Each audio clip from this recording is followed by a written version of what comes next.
Hello everybody, and welcome back to another video for the day. We're going back into r/neckbeardstories because it's always good to have a little variety between the posts and then the story posts and all that jazz. If you guys would like to be absolutely amazing, show your support, and to see more content like this in the near future, be sure to hit that like button, leave a comment down below, start up some wholesome internet discussions, maybe make a friend all the way, you know that. And if you have not already, subscribe and turn on those notifications. Help the channel get the good old round number of 60,000 subscribers. Okie dokie, let's go. Our first story comes to us from username The Black Rose Petals. Yes, I am in a polyamorous relationship. No, you may not force your way into it. Yay, so after so long reading stories and watching YouTube videos of neckbeards in the wild, I finally have a story to post. Well, I'm about to make somebody's day, aren't I? For context, I, 24F, am in an exclusive monogamous poly relationship with hubby, 34, and wifey, 27. We've been together for almost 5 years and are very protective / territorial for each other. We do not like people attempting to insert themselves in our business without prior consent. We are very open about our relationship. We see no reason to hide it, and no reason to not be proud of how far we've come. If approached politely and not creepily, we will even explain how our relationship works for those who are genuinely curious or have never heard of it before. Some people, however, apparently cannot understand the word no. Let's meet the cast. Me, your 5'4", friendly neighborhood queen, I can't say that attitude, with zero tolerance for stupidity and creepy behavior, especially when it comes to wifey. Not afraid to stab a bee. 10 out of 10 would recommend cake. Wifey, also 5'4", a little naive and sheltered, also 100% a dork who will legitimately break out dancing if she gets bored enough. Why, you might ask? We have no idea. Hubby and I are absolutely convinced she's missing a crucial screw up there somewhere. We still adore the S out of her though. Hubby, 6'2" beanpole, who is way stronger than he looks due to excessive rock hounding. For those who don't know, rock hounding is when you go out and find specific types of rocks to carve and polish into jewelry, and occasional woodworking projects. His woodworking is actually pretty good, and I'm not being biased because he's my hubby. His last fish tank stand sold for $200. Awesome, right? Gagbeard, where the heck do I even start here? To put it bluntly, he's at max 5'7" and likely 30 years old, 300 or so pounds, has an absolute obsession with lesbians, and zero regard for personal hygiene. You know, the usual neckbeard type. The story. This happened about a week ago. On one of the rare occasions my partners have been given the same day off of work. They both work for the same company as drivers for NEMT, non-emergency medical transportation patients, and their day usually starts at around 4 a.m. and ends after 5 p.m. It was a nice day out, relatively cool for midsummer Southern Carolina weather, and wifey and I decided that instead of driving the block to the pharmacy to drop off our new prescriptions and pick up our current scripts, we would walk. Little did we know this would be a very, very, very bad idea. The walk to the pharmacy was pretty uneventful and relatively nice. We avoided the morons in big shiny metal objects driving way too fast for a residential area and continued on our way to our destination in peace. Side note, wifey is considered high risk due to severe asthma, so I tend to keep her as far from maskless people as possible, regardless of their vaccination status, because resistant strains exist and I'd rather get it than her for both her sake and her passengers. We make our way to the back of the CVS to the pharmacy aisle and patiently wait in line for our turn like normal people. It isn't too long before the dreaded stench became obvious behind us, and I do mean behind us as in our pockets close. I could almost feel his gravitational pull on my skin behind us, and my guard went up rather quickly. I turn around and, through gritted teeth, politely remind him of the social distancing mandate and ask him to back up.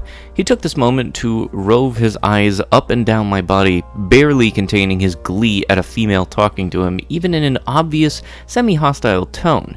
He smiles, revealing yellow teeth that are not covered by a mask and obviously haven't been brushed in a while, and grunts, "Don't worry, milady, I'm not sick."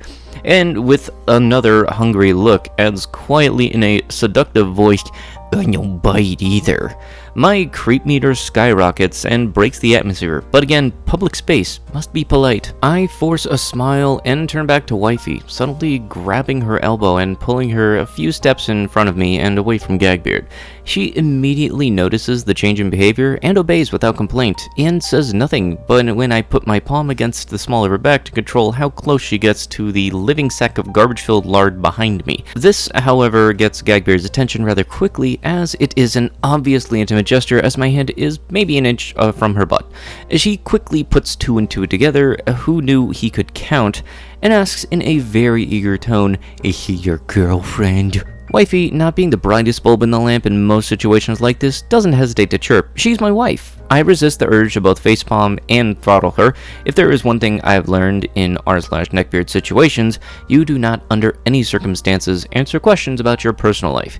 She apparently did not know this, or plain forgot. Gagbeard then launches into the most disgusting fetish-laced tirade of how sexy he finds lesbians, and how he wishes he could see them up close in action. Wifey suddenly realizes why my behavior changed so quickly, and sends me a heavy apologetic look. The pharmacists let us know it's our turn, and I quickly maneuver her into the safety of the kiosk and begin the process of dropping off our new scripts and picking up our existing scripts. Our pharmacist is a good friend of ours since we come in about once every 2 weeks, usually during our shift, and asks how hubby is doing since the last time we came in it was to give her a script for a nasal spray due to excessive nosebleeds, so naturally she wants to know if he's doing better. Fatal error 1 occurs. She asks what we're doing for his birthday since it was next week, and wifey eagerly tells her we're making a calendar for his birthday for our bedroom, in full hearing of Gagbeard, who has now realized exactly what kind of relationship we are in. I hear an excited, "You guys are both dating the same guy?" from behind us, and an inwardly groan. It's one thing for normal people to know about our relationship, it's a completely different thing for a neckbeard to know about our relationship. I brace for the worst. It comes quickly. "Oh my god, I can't believe you guys are real. I've only heard stories about people with multiple partners. How does the S work?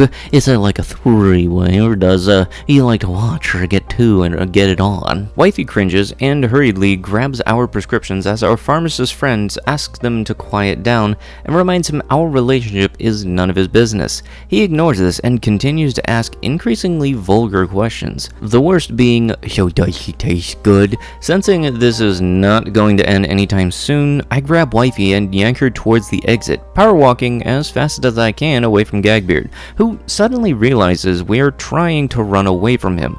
We hear a huff and him asking for his prescription, and then we are out the door. We make our way down the sidewalk and apparently round the corner just as Gagbeard makes it outside, giving him ample opportunity to see exactly which direction we've gone. Fatal error number 2 occurs. I did not check behind us to see if he had followed us because I stupidly assumed he had left well after we had. We make it to our street before my common sense kicks in, and I casually look behind us and almost as myself to see Gagbeard watching us intently and following us at a short distance. I promptly freaked the F out.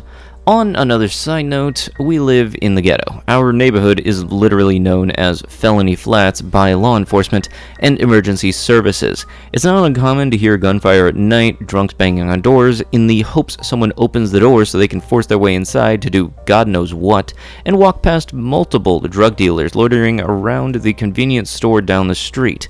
We hate it, but the rent is cheap, $680 a month for a 2-bedroom apartment and an enclosed garage, and we can't afford another place during the pandemic. I suddenly realize we are directly outside of our triplex, and quietly order wifey inside and to send hubby out to deal with what I now understand is a massive problem that I cannot handle myself. As she leaves towards the front door, I plant myself between our walkway and Gagbeard, who has caught up.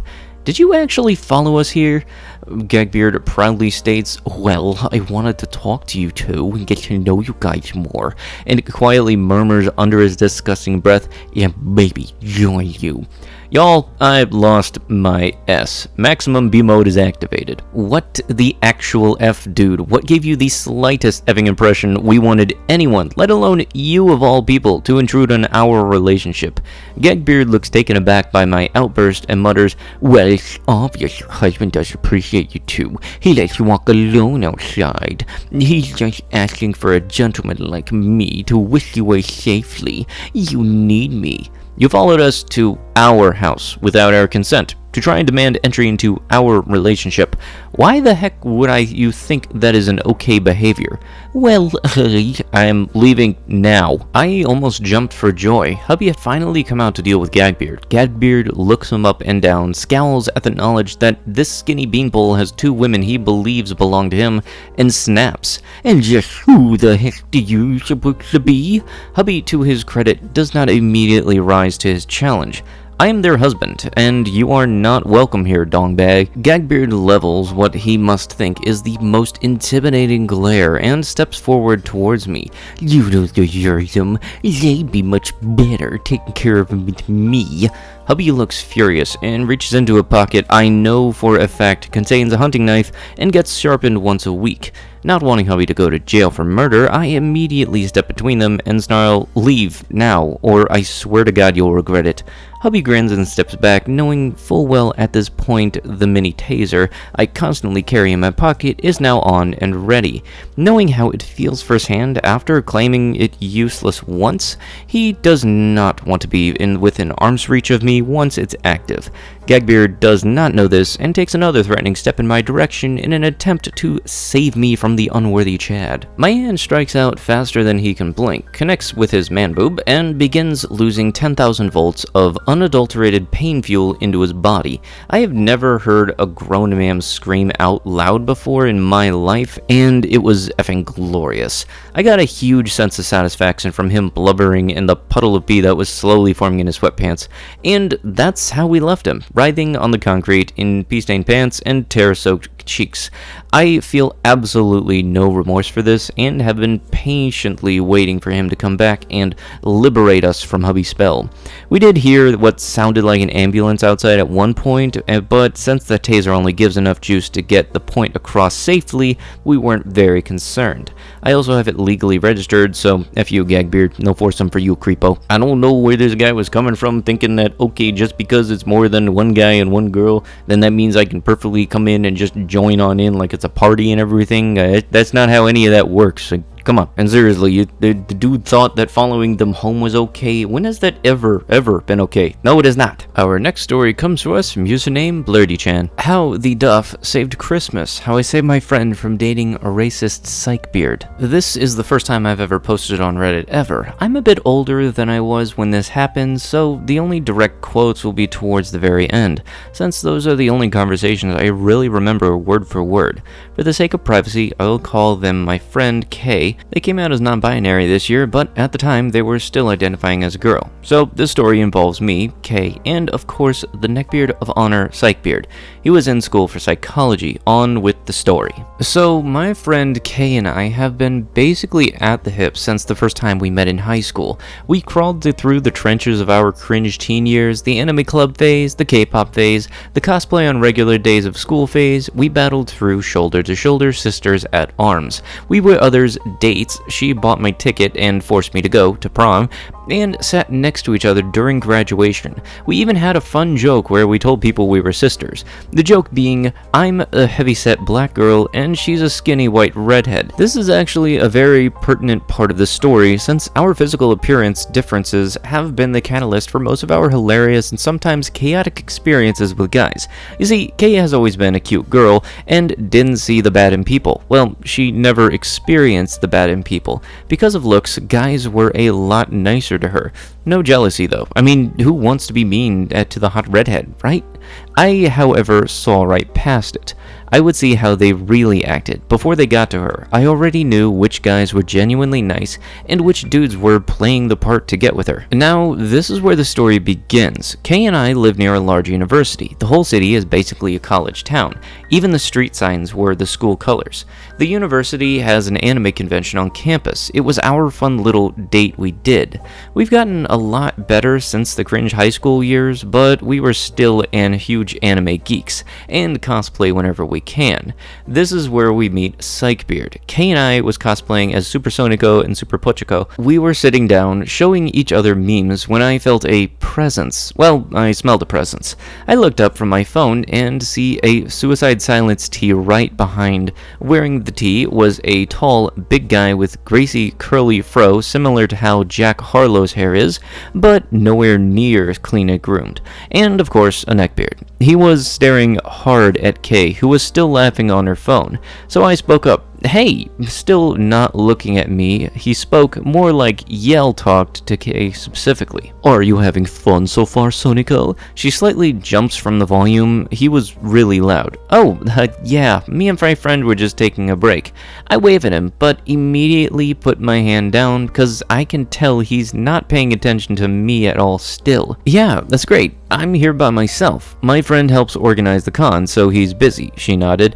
I keep my eyes on her, waiting for the signal to intervene. He keeps going. So did you actually watch the anime, or you just know her from the company she's the rep of? My friend is actually the one who showed me the anime. It was her idea, and I agreed to cosplay. She points at me. This is the first time he looks at me, and his googly eyes immediately turn to one of discomfort. Oh great, another a-hole who's going to accuse me of being a cockblock because they take a hint. Oh, well, that's cool you'd cosplay for a friend. My friends would never cosplay the anime I like. This is the only part of the conversation I remembered. I guess he started to loosen up, and Kay did too, because they were talking more and less awkwardly. I took my place as the friend, looked at phone, and trying to not intervene. I guess he was, in her eyes, a pretty cool guy, besides the smell and appearance. He later told us, not me, that he's a psych major at the school, and he was going to the bigger con a few cities over in a few months. They really started to kick it off, and eventually, much to my dismay, they exchanged social medias. I know I sound jealous, who's upset I'm not getting attention, but trust me, I could smell the nice guy as well as the BO all over him, but I stayed quiet. They would hang out every once in a while on campus, we would see him in the food court, walking to class, and sometimes when we would hang out in the downtown area, specifically the card shop, the arcade, and the comic book store a few blocks from the campus.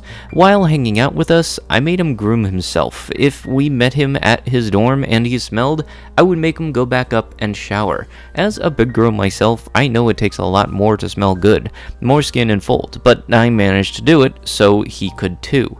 We would get him to go to the laundromat with us. Well, Kay would invite him and he'd rush with his clothes.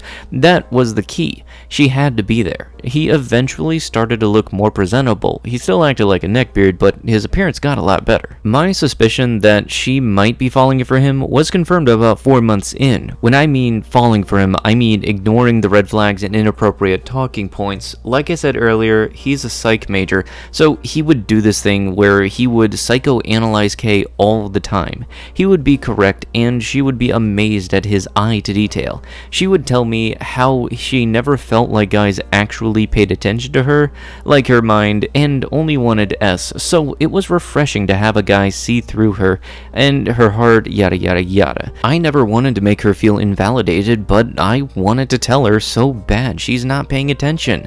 He's just using his psych knowledge to make assumptions and manipulate her. The few times he actually talked to me, he tried to do that to me, but I would shut it down immediately. But that manipulative pile of Cheeto dust would always have the upper hand. He was the kind of guy who believed that if you show any emotion in a debate, you lost and were stupid.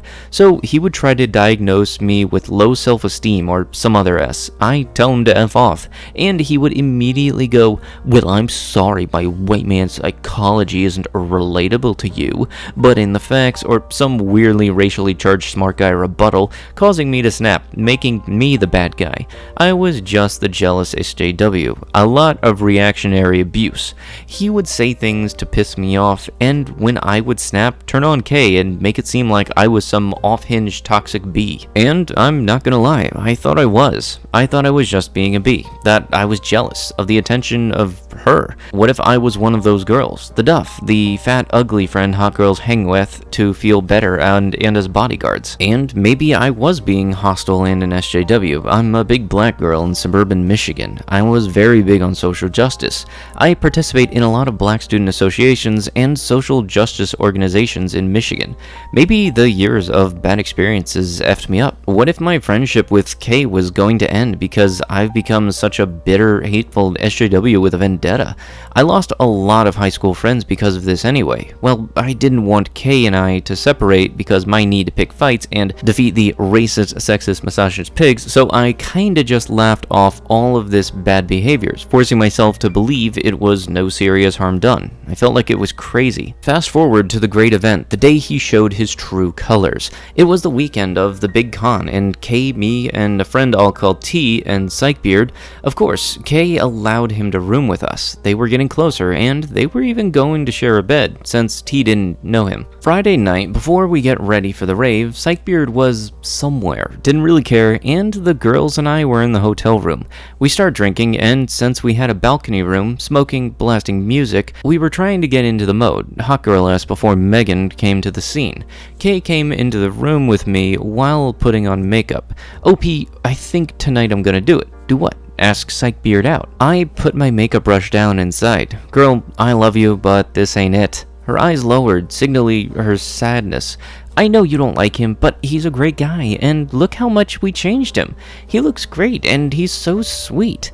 That made me curse myself, vowing never to give stinky men grooming tips again, lest it be used against me in the future. Kay, he's a dong. He's overbearing, loud, low-key racist, and, but I didn't want to sound like I'm pulling the race card.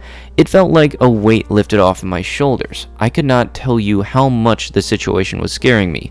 My biggest fear is happening, and I'm too intoxicated to actually do something about it. Opie, he's not like that. You know I would never do that to you. She was also kinda tipsy, so she wasn't in the best headspace for this conversation. I'm trying to get out of this conversation to the best of my ability, so I just told her I need to focus on my makeup and we'll talk about it later. As we were leaving the room, who else would be there but Psychbeard? Well, hello, my ladies. His grin on K and T. He pushed past me since I was the one who opened the door. You two look radiant as usual. He quickly looks at me. Don't you think you're a little too big for a crop top, OP?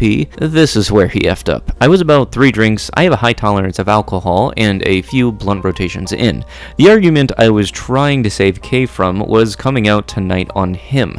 I walked up to him sitting on the bed. I tell T and K just to meet in the line and I will find them and give me my phone. When they leave, I start pacing, not knowing how to start. I know him. He's gonna gaslight me, strawman my arguments, and make me look loud and crazy. But I don't care. All the months I've dealt with this BS is coming to an end tonight. With the phone in hand, knuckles clenched, I start my tirade. The F is your problem? What do you mean? You know what I mean, Psychbeard. No, I don't, OP. Maybe lay off the Hennessy. Hennessy is stereotypically drank by black people. That right there, all that black and fat ass. What is your problem? I'm just pointing out the truth, OP. You're fat and you're black. What do you want me to do? Lie? Tell you you're just as hot as your friends? I'm not going to do that. Kiss your butt to get access to K? Are you our effing bodyguard or something? I'm not gonna pretend like some fat, no, you can't say that. No. So I could date its friend. He was in my face at this point. I was trying hard not to hit him. I called him a fat ugly incel and that I was going to tell Kay what he said, and if she didn't believe me, well, then they can die happy together in heck. I walked to the door, opening it to see T and K sitting in the archway on our door.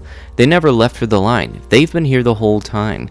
K immediately went into the room and started yelling at him, telling him he can't stay in the room this weekend. The 3 of us didn't feel comfortable with him in the room, and that we will give him his money back, and he needed to find somewhere else to go. He asked where he was gonna go, and she told him he can go F himself. K started throwing his stuff out, and told us to call her friends that was con security. Kay explained the situation, and said that we didn't want him here anymore. Her friend called a few other people and grabbed his stuff, escorting him to the car. T hugged me, slurring about how she couldn't realize he called me an it. Kay started crying. Being the lightweight she was, the booze and weed hit while in the hallway, so she incoherently sobbing about how sorry she was. They basically tackled me. We didn't end up going to the rave that night. We enjoyed the rest of our con together. We saw PB a few times, but that was it. We gave him his money back. PB kept trying to talk to Kay for a while after, but she stood her ground and told him to F off every time. There were a few times where he would bother me on social media, calling me a cockblock and saying I ruined his relationship and I was a duff, designated ugly fat friend, and he hopes I get ran over in the next protest I was at. And since he didn't have to pretend to be PC to F my friend, you can best believe that dong cheese encrusted MAGA meme was spewed racial and homophobic slurs, which is effing insane because Kay was an open and proud bisexual.